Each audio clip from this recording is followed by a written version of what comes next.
नमस्कार विद्यार्थी मित्रांनो. आय होप की तुम्हाला माहिती असेल की आयोगाने नाही म्हणता येणार, आरोग्य विभागाने गट ड प्रश्नपत्रिकांचे स्वरूप म्हणून एक नोटिफिकेशन टाकलेली होती. बेसिकली एक्झाम पॅटर्न आहे, हा पेपर पॅटर्न आहे. आतापर्यंत तुम्हाला माहिती होतं की आपण जेव्हा फॉर्म भरलेले होते त्यामध्ये ग्रुप डीचे पेपर जे आहेत ते 50 मार्कासाठी येणार असं त्यांनी सांगितलेलं होतं. पण आता हे नवीन त्यांनी प्रश्नपत्रिकांचे स्वरूप म्हणून नोटिफिकेशन टाकलं. त्यामध्ये त्यांनी असं म्हटलेलं आहे की गट डचे पेपरसुद्धा 100 मार्कांसाठी विचारणार आहे. आणि ही आता जे तुमच्यासमोर आहे ही तीच नोटिफिकेशन आहे. यावर तुम्ही बघू शकता ग्रुप सीचे सुद्धा टाकलेलं आहे त्यांनी. हे बघा, हे ग्रुप सीचे आहे. हे बघा, गट क आहे, याच्यामध्ये सुद्धा 100 मार्काचे आहे. आणि ग्रुप डीमध्ये जे 50 मार्काचे विचारणार होतं ते आता त्यांनी 100 मार्काचे केलं. आणि 2 दिवसांनी 1 हप्ता पहिले सांगितलं त्यांनी. ठीक आहे ना. नोटिफिकेशनमध्ये भलतं सांगतात आणि इकडे भलतं करून टाकतात. आता यांचे काय घोडा यामध्ये हे तर आपण सांगू शकत नाही, परंतु ठीक आहे. हे बघा, एकदा समजून सांगून देतो मी तुम्हाला. तुम्ही वाचलं असेल कदाचित, जर तुम्ही नाही वाचलं तर तुम्हाला आता हे पूर्ण समजून जाणार. खूप साऱ्या विद्यार्थ्यांचा हा डाऊट होता आणि व्हिडिओ त्यासाठी बनवलेला आहे की इथे बुद्धिमत्ता चाचणी म्हणून दिलेलं आहे. बघा, बुद्धिमत्ता चाचणी, तर यामध्ये गणित विचारणार नाही काय. तरी या प्रश्नाचे सुद्धा उत्तर देतो मी तुम्हाला. आधी पूर्ण पॅटर्न सांगून देतो. ठीक आहे. इथे यांनी दिलेलं आहे की दिनांक 31 ऑक्टोबर सकाळ सत्र देऊन आहे. म्हणजे फक्त सकाळ सत्राचा पेपर 100 मार्काचे असेल काय असं नाही. जेवढी सत्र होणार आहेत, एकपेक्षा जास्त होतील. ठीक आहे. त्यामध्ये सगळे 100 मार्काचेच राहणार आहेत. ठीक आहे ना. हे बघा, आता यांनी दोन तक्ते केलेले आहेत. ठीक आहे. एक अकुशल कारागीर परिवहन, अकुशल कारागीर HEMR म्हणून. ठीक आहे. यांच्या पेपरमध्ये माहीत आहे काय, टेक्निकल क्वेश्चन ज्याला आपण तांत्रिक प्रश्न म्हणतो हे राहणार आहेत 40. ठीक आहे. आणि जे नॉर्मल विद्यार्थी आहे फक्त आणि फक्त जे बाकी पदांसाठी देत आहे परीक्षा, अकुशल कारागीर परिवहन सोडून आणि अकुशल कारागीर HEMR सोडून. ठीक आहे ना. हे 2 पदं जर सोडले तर बाकी जेवढेही गट डचे पदं आहेत त्यामध्ये टेक्निकल क्वेश्चन विचारणार जाणार नाही. हे बघा, 0 मार्क आहेत. म्हणजे जर तुम्ही अकुशल कारागीर परिवहनसाठी किंवा अकुशल कारागीर HEMRसाठी जर फॉर्म भरलेला आहे तर तुम्हाला टेक्निकल क्वेश्चन विचारण्यात येणार आहे आणि बाकीच्यांना विचारण्यात येणार नाही. ठीक आहे ना. 40 क्वेश्चन आहे. ठीक आहे ना. तर आणि दोनही पेपर 100 मार्काचे राहणार आहेत. ठीक आहे. तर आता बघा, मराठी भाषेसाठी वरच्या तक्त्यामध्ये 15 आहे. म्हणजे या 2 पदासाठी 15 मार्कासाठी मराठी येणार आहे आणि बाकी सर्व पदांसाठी 25 मार्कासाठी मराठी येणार आहे. आणि आपण मानून चालू की मॅक्झिमम लोक जे आहे हे गट डच्या इतर पदांसाठी फॉर्म भरलेला आहे. ठीक आहे ना. कारण इथे वेगळं त्यांनी हे मागितलेलं होतं क्वालिफिकेशन, त्यामध्ये मॅक्झिमम पोरं बसत नाही. ठीक आहे. आता इंग्रजी भाषा इथे बघा 15 मार्कासाठी विचारलं वरमध्ये आणि इथे फक्त 5च मार्कासाठी आहे. बघा, 5 मार्कासाठी इंग्रजी विचारणार आहे. तर इंग्रजी भाषेचा अभ्यास करायचा काय. ठीक आहे. गट डच्या इतर पदांच्या जे विद्यार्थी आहेत त्यांनी इंग्रजी भाषेचा अभ्यास करायचा काय. तर आतापर्यंत नसेल केला तर नका करू. आतापर्यंत केला असेल तर तुम्ही थोडीफार रिव्हिजन यासाठी करू शकता, पण एकदम जास्त भर देण्याची गरज नाही आहे. आता तुम्हाला पूर्णच्या पूर्ण फोकस जे आहे ना हे 2 विषयांसाठी करायला पाहिजे. एक म्हणजे मराठी आणि बुद्धिमत्ता, कारण इथे 25 मार्क म्हणजे टोटल 50 मार्कांसाठी मराठी आणि बुद्धिमत्ता विचारणार आहे. ठीक आहे ना. तर यामध्ये तुमचं पूर्ण फोकस असायला पाहिजे. आणि उरले प्रश्न सामान्य ज्ञानाचे ते आहेत 45. नॉर्मल गट डसाठी 45 आहे, बाकीसाठी 15 आहे. म्हणजे वरचे जे 2 पदं आहेत त्यांच्यासाठी 15 आहेत. ठीक आहे ना. तर जे गट डचे इतर पदांची मुलं आहे त्यांनी बुद्धिमत्ता चाचणीवर आणि मराठीवर पूर्ण फोकस करणे गरजेचे आहे. ते यासाठी, कारण सामान्य ज्ञानाचे तुम्ही आता कितीही अभ्यास केला तरी ते कुठून प्रश्न विचारतील हे काही आपण सांगू शकत नाही. तुम्ही बघू शकता, जेव्हा MIDCचे पेपर झालेले होते त्यामध्ये त्यांनी GKमध्ये म्हणजे सामान्य ज्ञानमध्ये करंट अफेअरसुद्धा घातलेलं होतं. ठीक आहे. कारण GKमध्ये ते बी येतं. ठीक आहे. मग त्यांनी करंट अफेअरमध्ये मंत्र्यांचे नावं वगैरे विचारले होते, वाणिज्य मंत्री कोण आहे वगैरे वगैरे, वेगळ्या सेटवाल्यांना वेगळे आलेले होते. ठीक आहे ना. आणि त्यांनी जी के सुद्धा विचारलं होतं की बाबा पानिपतची तिसरी लढाई कोण जिंकलं वगैरे वगैरे. ठीक आहे. तर तुम्ही जर एम पी एस सीच्या गट अ किंवा गट ब चे जे एक्झाम होतात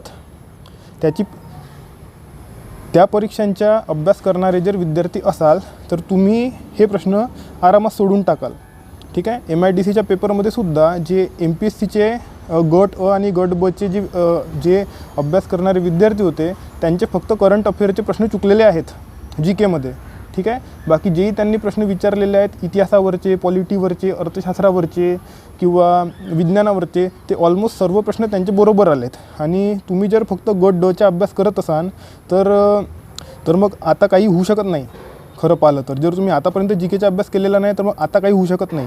7 दिवस बाकी आहेत फक्त, ऑलमोस्ट 7 ते 8 दिवस पकडून चला. 7-8 दिवसामध्ये तुम्ही फक्त वाचू शकता GK. थोडं वाचत राहा, एकदम जास्त भर द्याल.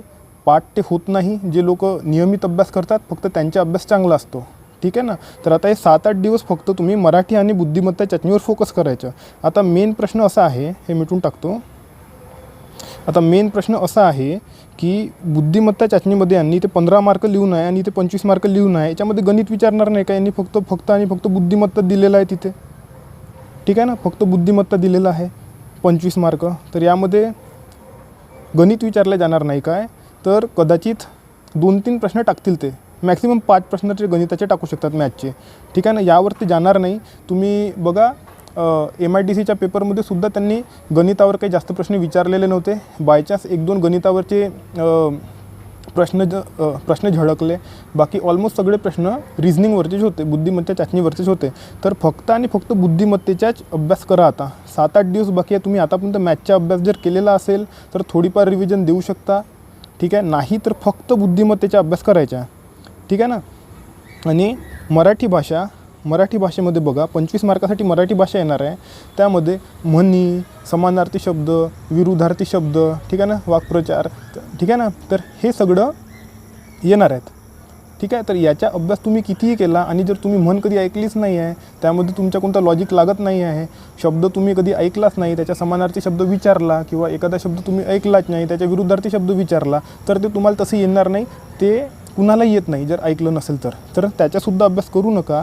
फक्त आणि फक्त जे नॉर्मल मराठी भाषेचे जे ग्रामर आहे ना, त्याच्या फक्त वरवर करायचं. वरवर म्हणजे फक्त मोघम करा. मोघम म्हणजे उदाहरणार्थ तुम्ही जर प्रयोग विषय वाचून राहिलेले आहेत, विषय म्हणतो प्रयोग जे टॉपिक आहे मराठी विषयातला, मराठी ग्रामर विषयातला प्रयोग टॉपिक वाचत आहे, तर फक्त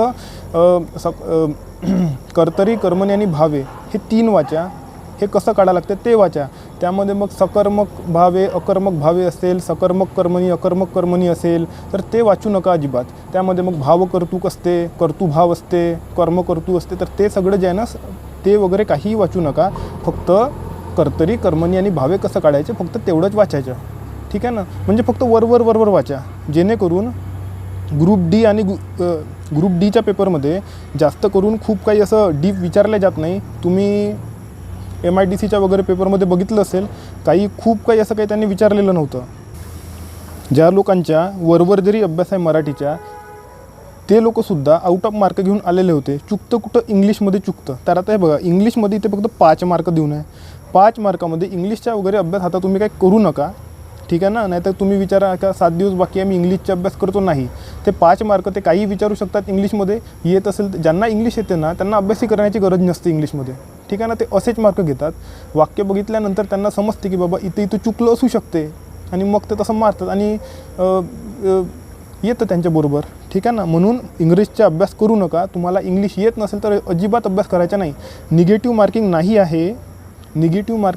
नाही आहे म्हणून तुम्ही टोले मारू शकता. तुम्ही 100पैकी 100 प्रश्न सोडून यायचे आहे तिथून. एकही प्रश्न सोडायचा नाही. 5ही प्रश्न सोडवायचे इंग्लिशचे. येत नसेल तरी तुम्हाला जे बरोबर वाटते ते, पण अभ्यास करू नका.